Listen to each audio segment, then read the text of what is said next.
Ter wereld was left en sok after de hartbreking neefs of a man namet Jaiden. According to tes vertinal story, he lost his life in a tragic accident, leaving his family and friends devastated. Jaiden was known for his kindhart, determination, and positive attitude.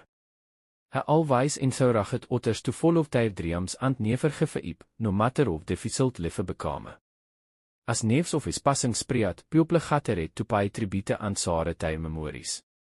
Social media was filled with the messages of love, prayers, and condolences. His family thanked everyone for their support during this difficult time and asked people to remember him for the joy and kindness he brought into the lives of others.